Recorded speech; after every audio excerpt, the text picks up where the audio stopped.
Okay, so Hunchback of Notre Dame, I assume... We both discussed this slightly earlier, actually, and we're both sick, so I'm just gonna get that out of the way. People are gonna make fun of us. Because I know they're always like, you're always sniffling in your videos. I get so much crap in my... Like, I don't know. I'm not gonna get into it. Starting over, sorry. We're sick, and we were talking about Hunchback of Notre Dame, and how... When you're a kid and they hand you Hunchback of Notre Dame, you don't want to watch it because the cover of Quasimodo looks so ugly that your little kid brain is like, I don't want to watch that, it's depressing. So, you put the movie in a drawer for 2 or 3 years, and then eventually you get to it, and it completely blows you away. It's like a freaking masterpiece. And I don't even use the term masterpiece lightly, but it really is. It's a masterpiece. It's a wonderful, wonderful cartoon.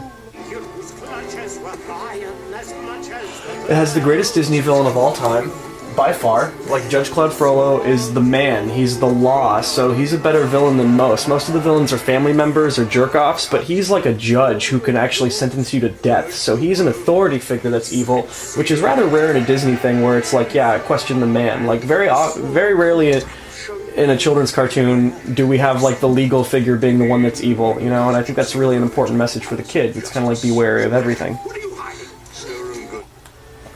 So they do have one night that's, you know, honorable to, you know, show that not all law figures are evil. Well, yeah, it's because like they want to make that clear. Yeah, well, Phoebus is good. Yeah, Phoebus is a great character, actually. Mm-hmm. He stands up to his superiors. Yeah, it's like you should hate Phoebus for taking Quasi's girl, but you don't because throughout the movie he's just fun. Like, he's actually fun and kick-ass. He's, like, funny and he is honorable. He saves people's lives on top of being comedic. Yeah, and he'd rather die than, like, give up his morals, so he's a cool character, and yeah, he's very likable. Esmeralda's really foxy. Like, I think she's a much hotter character than Jessica Rabbit. She's proportioned much foxier, you know?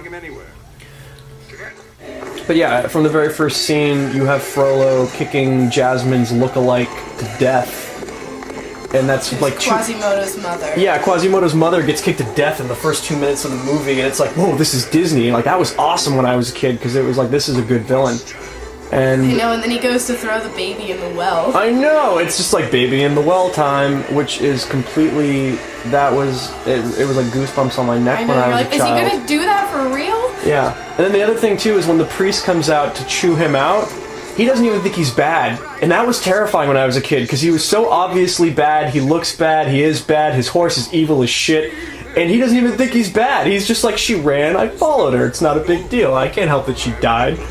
And that was really scary as a kid, because here you have an evil guy who doesn't think he's evil. And that was very different from the other Disney villains. Other Disney villains are evil and they laugh about it, you know? Mm-hmm. But Frollo does not think he's evil, and that was really a powerful lesson when I was a child, because it really taught me that, like, to have a convincing bad guy, he needs to not think he's bad. And that was the first time that lesson was taught to me, was in that Hunchback cartoon. And I think that's really the rule number one for an interesting villain, is the interesting villain has to seem... He just can't be evil for the sake of being evil. He has to be kind of thinking he's doing something that's right in order for it to seem believable, you know?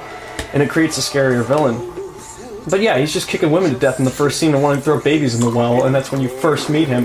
And then it flash forwards, like, to Quasi being an adult, and you made the, why does Quasi look like that comment? Oh, well, I just thought it was funny that he has gypsy parents, but he's a ginger. Yeah, I don't know. Yeah, I know. You're like, why is Quasi a ginger if his parents are brown like Esmeralda? Yeah, I didn't understand it.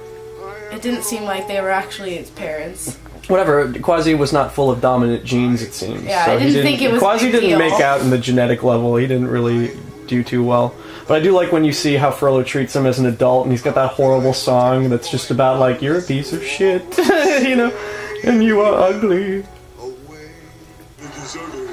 And then it's the Festival of Fools, and Quasi goes down, and it works out for a little while. Like, the festival works out until it takes that left turn, and they start screwing with him, and it's just...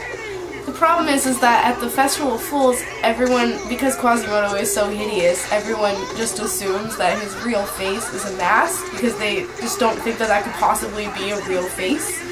And then things are good until they realize that's his real face. And then it just gets really bad. Yeah, they're just all of a sudden beating the crap out of him.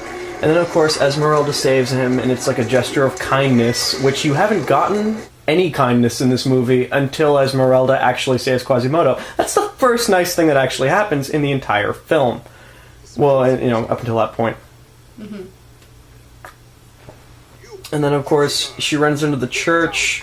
The sanctuary thing happens. That's really interesting when you're a kid, because you're like, what? If you go into a church in Clarae sanctuary, you're safe in church and they can't arrest you? Like, that seems like a weird loophole. I know, I didn't have, like, religious parents as kids, so I didn't understand that. Yeah, well, apparently that's how it worked. But then the church becomes her prison, because Frollo cannot arrest her unless she leaves the church.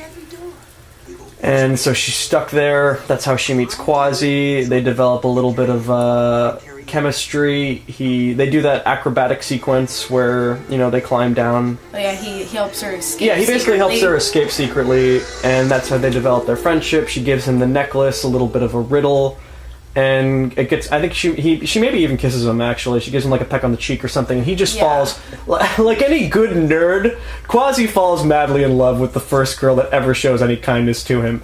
So Quasi, immediately in the friend zone, falls in love with her, and he has that song where he talks about, I might get the girl, because like the gargoyles completely pick him up and they give him way too much encouragement, and he has that song about Heaven's Light and being like, dude, I think this girl actually might like me. That's amazing. She likes me for me. Then you flash forward to Frollo freaking out about Esmeralda being not in the church, so he just starts burning everything and becoming a complete maniac, tells Phoebus to burn these innocent people to death. Phoebus, being a good man, is like, no, fuck you. And then Frollo's like, I'm gonna kill you, and then Phoebus is like, I shit on your grave. He doesn't actually say any of these things. But the point is, Phoebus escapes on Frollo's horse, which is where we learn that Frollo does have a little bit of an ounce of, like, love in his heart for his horse when he's like, don't hit my horse. Yeah. So you're like, well, Frollo has some love in his heart. For his evil-looking horse. Yeah. I do also like the contrast from Quasimodo's happy-dappy, like, love song, and then it hard cuts to Frollo's song, which is about lust and murder, and it's just, that was such a cool contrast as a kid, because you really understand where these characters are coming from. And, yeah, that Frollo song was my favorite song in the entire movie as a kid, which I don't understand why as an adult, but as a kid, that was absolutely the highlight of the movie to me, which is bizarre. Like, the old creepy man song that's supposed to terrify the children was my favorite, so I don't know, maybe I'm sick.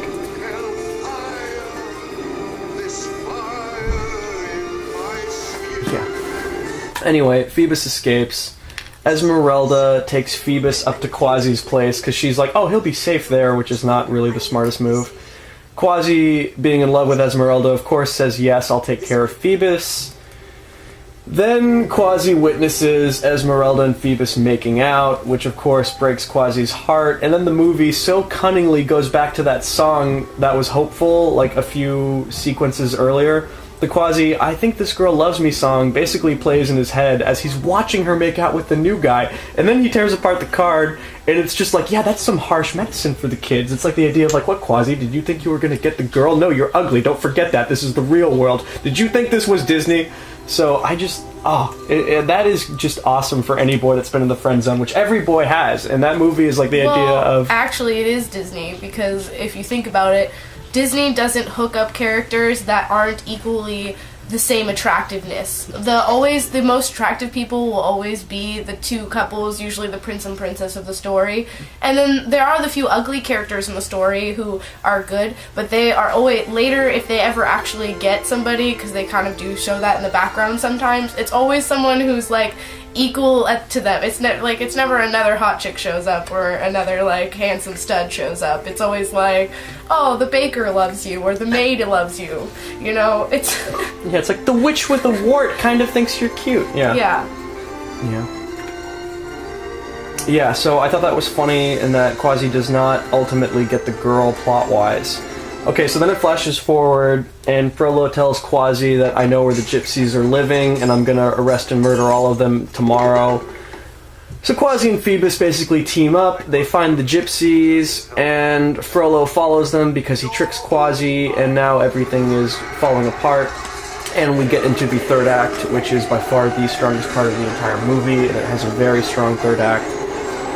The finale involves Quasi saving Esmeralda. Like, when I was a little boy, I was like, this is awesome. because it really was like the most heroic thing I'd seen in a Disney cartoon. Like, it was a very good manifestation of a dude like being super strong, super acrobatic, super ballsy, and has an audience to watch his kick-assery. Like, it's a pretty good sequence.